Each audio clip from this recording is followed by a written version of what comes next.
Two roads diverged in a yellow wood, and sorry I could not take both. And be one travel along I stood and looked down one as far as I could. Two roads diverged in a yellow wood, and I took the one less traveled by. And that has made all the difference. Robert Frost. Good afternoon. Good afternoon. Talk to me. Good afternoon. Good afternoon. It's a beautiful afternoon, and I brought along a copy of All the Places You Will Go. I thought I'd read that, but then I decided, I got chickens, so I decided I would not read that would not be cool then, so I'm not going to read that. But I do have something from that. I'm delighted to be here, and I really do appreciate the invitation. I appreciate the invitation. And I want to say thank you so much, Jill, for gifting this book to the graduates for the December as well as the May graduates of School of Education. It's a wonderful book. I wrote it. And I would encourage you to read it. And if you dare, I hope you'll give it to people you really love and care about. Because this is a gift that's going to keep on giving, Jill. All royalties from the sale of the book, and it's doing extremely well, are being donated to the United Negro College Fund and to the Thurgood Marshall College Fund for scholarships for low-income students. And so I hope that you will enjoy that. During my 4 decades, more than 4 decades of leadership in higher education and teaching in higher education, you know, I've given lots of speeches. I've heard a lot of speeches. And I don't remember anything I heard. Don't remember much of what I said. But you invited me anyway. And so what I want to do this afternoon, I'm going to give a speech you're going to remember. Now, I won't be here to ask you whether you remember it or not, because you can look at me and tell that I'm in the final quarter of the game. But I'm going to give a speech that you're not going to forget. And I need to get a little personal. I'm the 5th child in a lineup of 11. My parents had 11 children. My parents were subsistence farmers in the Arkansas Delta. And the Arkansas Delta, defined by poverty, racism, big mosquitoes, and poor education. Neither of my parents finished elementary school, but they were two of the wisest and smartest people I ever met in my life. And the older I get, the more I appreciate their wisdom. And I mean that most sincerely. They believed in voting, owning land, and education. Voting, owning land, and education.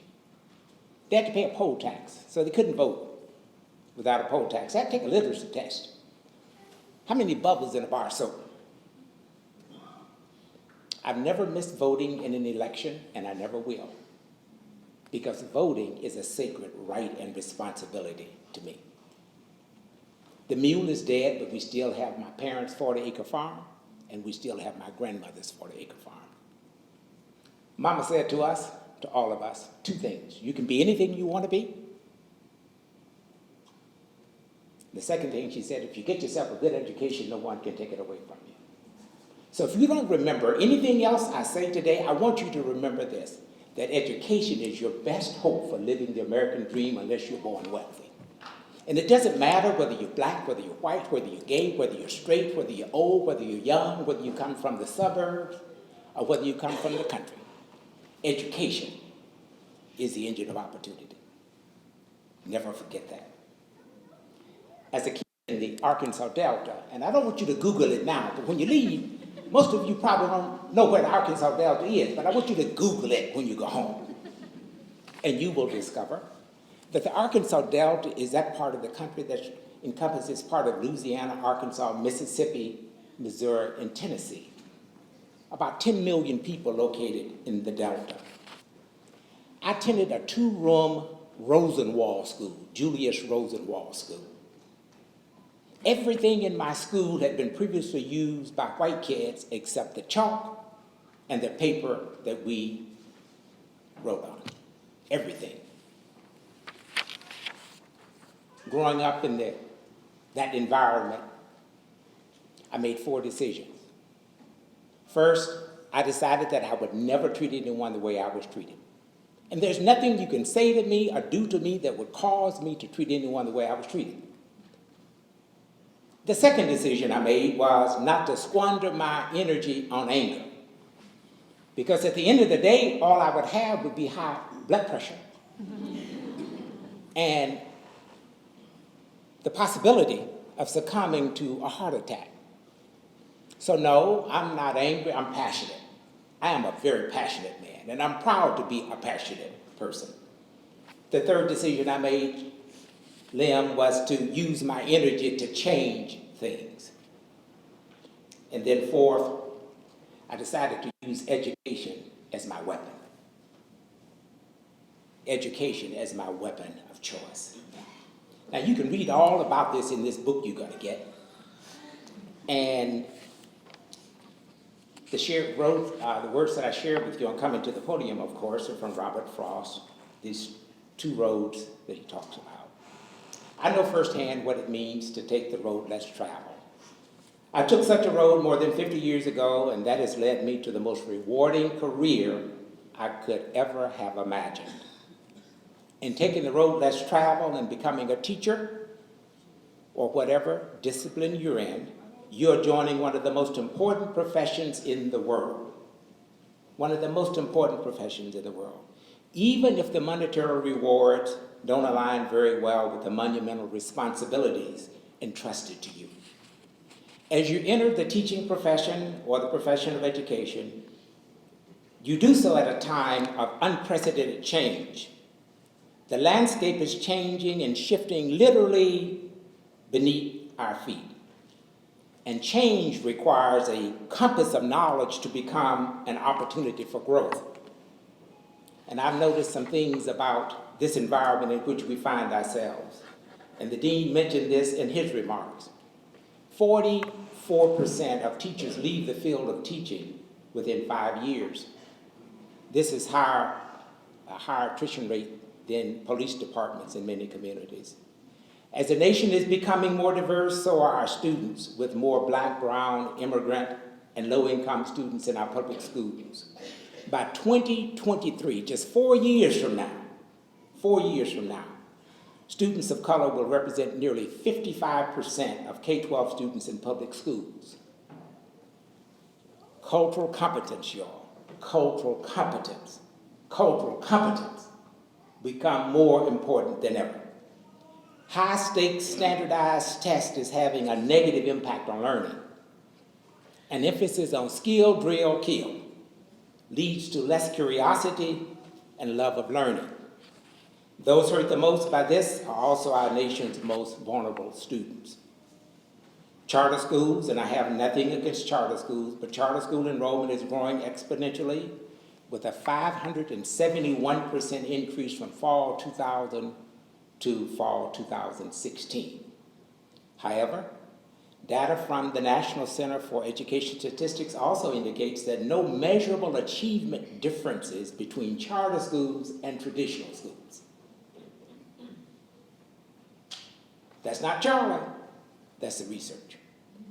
The teacher shortage is real, it's large, and it's growing, with high poverty schools suffering the most. A shortage of qualified teachers hurts students, schools, and our nation as a whole. And this is creating a perfect storm. We must tackle the problems of that teachers face and improve their pay. Yes, I say improve their pay, working conditions, professional development, and career support. We have that responsibility. Teachers are being blamed and sometimes even penalized for failures in the education system.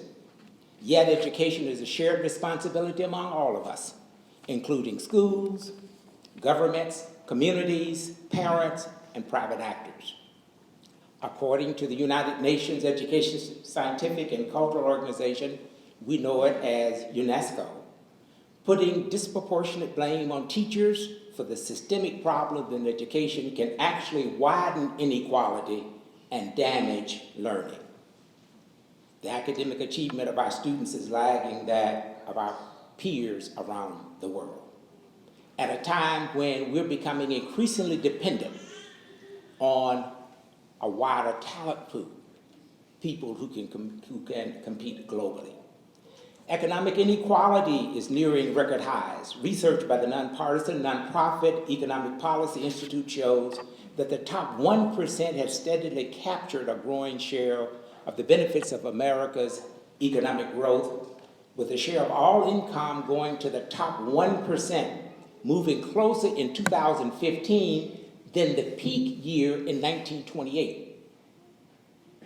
It's important to really know and understand and appreciate history so we can put progress in its proper perspective and to better understand the role of education in leveling the playing field. Now I don't want to discourage you, and I hope you're not feeling discouraged, because this is not intended to encourage. I'm going to give you the best speech you ever heard. Just stay tuned. All this is not meant to discourage anyone. On the contrary, facing those challenges means even greater opportunities to grow and to be a change maker. Despite these and other factors, you have decided to take the road less traveled. You've decided to take the road less traveled, and for this, I commend you. You have my heartfelt respect for the commitment you have made to become teachers or whatever other discipline you may be in, and to become the change you wish to see in the world. And you remember, who said that? No, that's on the quiz, so I won't give it, but who said that? We must be the change we wish to see in the world. Gandhi. As you prepare to leave the cocoon of the comfort afforded you by Indiana University and to embark upon your lifelong career and passion, I have one last assignment.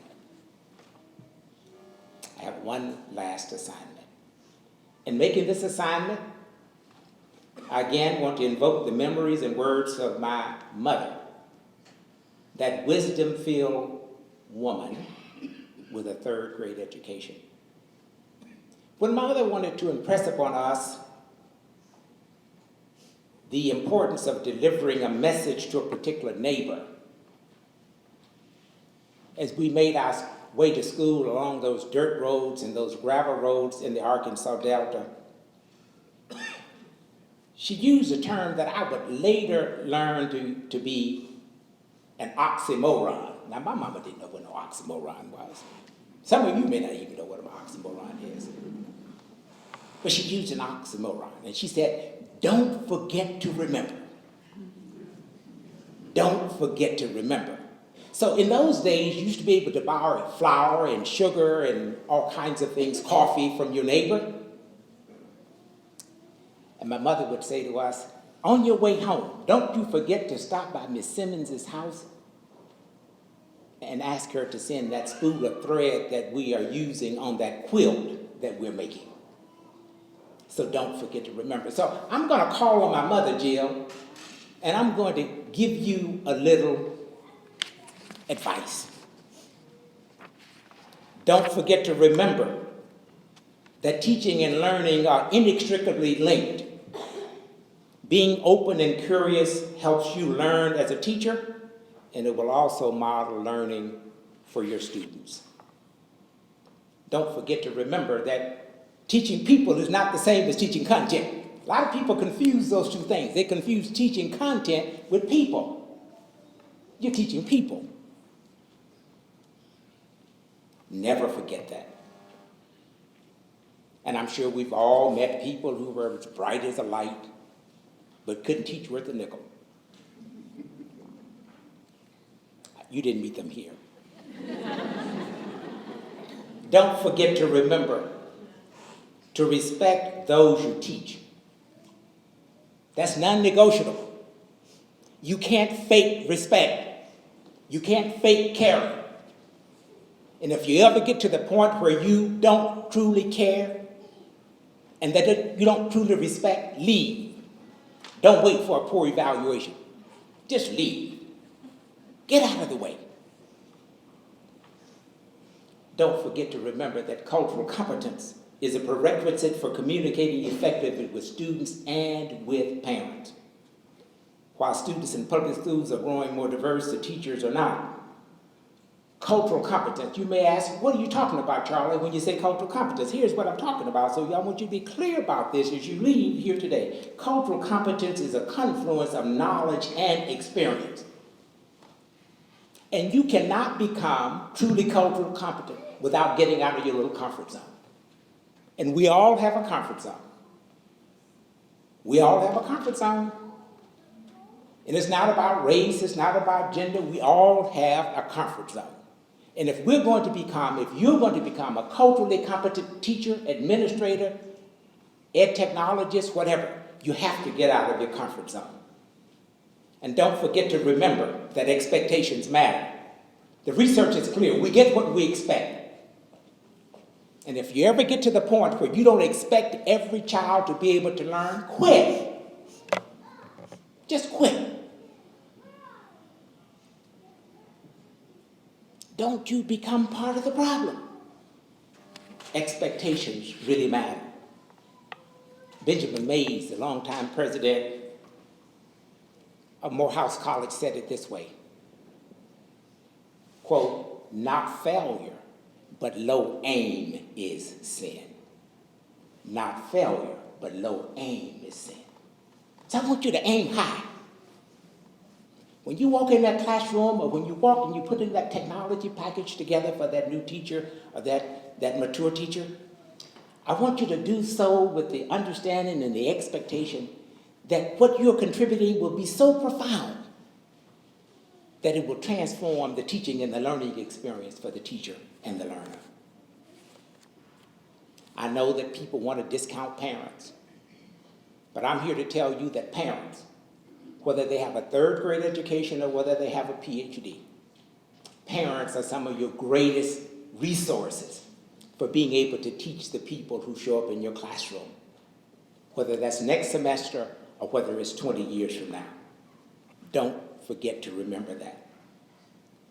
My parents, Mama and Papa, in the Arkansas Delta were the best teachers I ever had.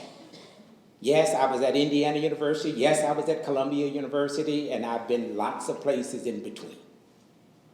But my parents, to this day, Lynn, they're the greatest teachers I ever had in my life. Because they said to me, Charlie, they said to all 11 of us, you can be anything you want to be. And 9 of the 11 went on to some form of post-secondary education. Don't forget to remember that teaching entails establishing authentic relationships with each student. Each student. Being able to imagine what it's like to walk in another's shoes goes a long way in creating and nurturing that authentic relationship. Don't forget to remember that self-care, taking care of yourselves, take care of yourselves. You're about to embark on a journey with challenges. Caring for yourself will help you meet those challenges with a full array of resources. Take care of yourself. I may not look like it, but I go to the gym every day. Been going to the gym every day since I was 22 years old. Feel good. Could probably outrun most of you. Don't forget to remember to be an advocate for your profession. Be an advocate for your profession. Now I'm going to lose all of my paper. I'm holding on to the ones I haven't got to. They just keep flying away, you know. But don't forget to be an advocate for your profession. Being a teacher is being part of something larger than yourselves. Now, I know that there are well-meaning candidates for various offices, and they're talking about what they can do and what we need to do in teacher ed and all of that kind of thing. You are your best advocate. No one else can advocate as effectively and forcefully as you. So don't sit on your hands, don't twiddle your thumbs, waiting for someone else to emerge as your advocate. Be your own advocate. And then finally, don't forget to remember that successful and sustainable teaching effectiveness is filled with soul, S-O-U-L. In fact, it centers on the soul. The word education comes from the Latin word to nourish, to bring forth. So I want to suggest to you that soul-centric teaching is at heart, is the heart of true learning, soul-centric teaching. As I bring my comments to a close and not lose the remainder of my sheets, I have a confession to make. And it's this. Having graduated college more than 50 years ago, and now in the fourth quarter of life's journey, I find myself wishing, Jill, that I were 22 years old again, armed with the knowledge and wisdom I have accumulated over the course of my career. Since time travel isn't in my repertoire, I've tried to share with you a few of the lessons I've learned in my remarks this afternoon. As you recall, I started out with something personal, and I want to end with something personal. During America's apartheid era of my youth, we didn't get electricity in my house until I was a junior in college. It's hard for you to believe, isn't it? A junior in college. So I didn't have any favorite television programs. And I'll have these conversations with my son, and he'll ask, what was your favorite program? I didn't have a favorite program then because I didn't have television. Thus, as a child, as a teenager, I was just simply not exposed. But I developed this deep, passionate fascination with books. And I traveled to those places where my son now finds himself working all over the world. Just by my reading, I was able to escape the Arkansas Delta. Ever so short, didn't have a vacation. But my vacation was from the Weekly Reader. Still have the Weekly Reader, I think, in some other name maybe. I developed a deep fascination with books and reading that has nourished my love of learning and my soul. As I bid you adieu and best wishes, I think it's only appropriate that I leave you with the words of someone who helped to teach so many. He's one of the world's most renowned and revered children's book authors. You probably wondered what I was going to do this. I'm going to go back and start on page 1 and read the whole darn thing. No, I'm going to read a passage which is the ending passage of this wonderful book. Dr. Seuss says, and I quote, "So, be your name Buxbaum or Bixby or Bray, or Mordecai Allied Van Olson Van Allen O'Shea. You're off to great places. Today is your day. Your mountain is waiting, so get on your way." Thank you very much.